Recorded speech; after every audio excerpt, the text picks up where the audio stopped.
Magandang gabi po, Luzon, Visayas at Mindanao. Posibleng kasuhan sa loob ng linggong ito ang mga nadadawit sa hazing na ikinamatay ni Julio Servando. Ang pahirap na inabot ni na Servando, ni na Julio, ikinwento ng isang testigo na nagsabing pati raw yung katiwala o yung caretaker na unang lumantad ay sangkot din daw sa hazing. Mula sa lungsod ng Makati, nakatutok live si John Consulta. John? Mel, Mike, muling binalikan ng mga tauhan ng NBI Death Investigation Unit o NBI-DIU. Ito ang frat house ng Tao Gamma Phi dito sa Palanan, Makati. Kasama naman itong kanilang tinatawag na star witness na magpapatibay daw sa kanilang kaso. Ito ang CCTV footage na kuha sa isang fast food chain sa Taft Avenue noong hapon ng June 28. Dito nagkita sa labas ang mga neophyte at membro ng Tau Gamma Phi Fraternity para sa isasagawang hazing. Kanina, kasama ng NBI ang isang testigong ayaw muna nilang pangalanan pero nandun daw mismo sa naganap na hazing. Itinuro niya ang mismong lugar kung saan sinundo ang mga neophyte na kinabibilangan ng nasawing si Julio Servando.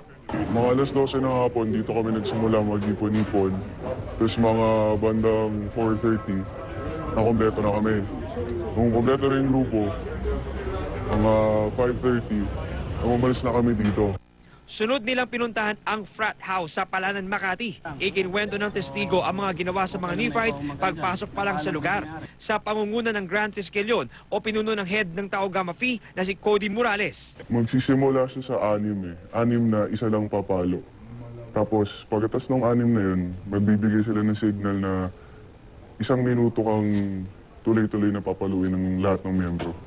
Pagdating sa bakuran, itinuro niya ang lugar kung saan pinapwesto ang mga neophyte para paluin ng paddle at padaanin sa iba't ibang pananakit sa iba't ibang bahagi ng katawan. Hindi bababa sa 78 palo ng paddle at hataw ng belt ang tinanggap ng bawat neophyte sa loob ng frat house na ito sa kamay ng 12 hanggang 15 miyembro ng Tau Gamma Phi Fraternity CSB chapter.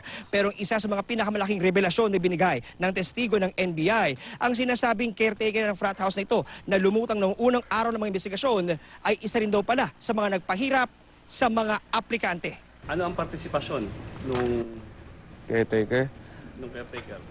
Bale, siya yung nagpapakain ng sili, nagpapainom ng ammonia, nagpapakain ng Cloud9, nagpapainom ng tubig dun sa mga neophyte para daw hindi matayin. Kasamang ama ni Servando, nagpunta naman ang NBI sa Unit 1 Archers Place Condominium kung saan dinala si Julio at ang kama kung saan sinubukang i-revive ng mga miyembro ng Tau Gamma bago tuluyang binawian ng buhay. Nakita rin sa kwarto ang ilan sa mga gamit na naiwan ng CSB sophomore student. His blow-by-blow account of the incident will prove that he is indeed a vital witness to this case. Ayon sa NBI, halos tapos na nila ang kaso laban sa mga miyembro ng Tau Gamma Phi at posibleng isampa ngayong linggo. Sa oras na lumabas ang warrant, wala raw sisinuhin ang NBI at agad aarestuin ang mga akusado. We will treat them as suspects, of course. If we will have the warrant, you know what we are going to do, di ba? We will just serve the warrant. And those people who are harboring them, there are also specific provisions of the law that can be applied as against them. May kayan sa NBI ay 80 to 90% na raw tapos itong kaso na kanilang piniprepara. At inaasahan nila na kung hindi man bukas ay sa Huwebes ay kanila itong maisasampa sa korte. Mike? Maraming salamat, John Consulta.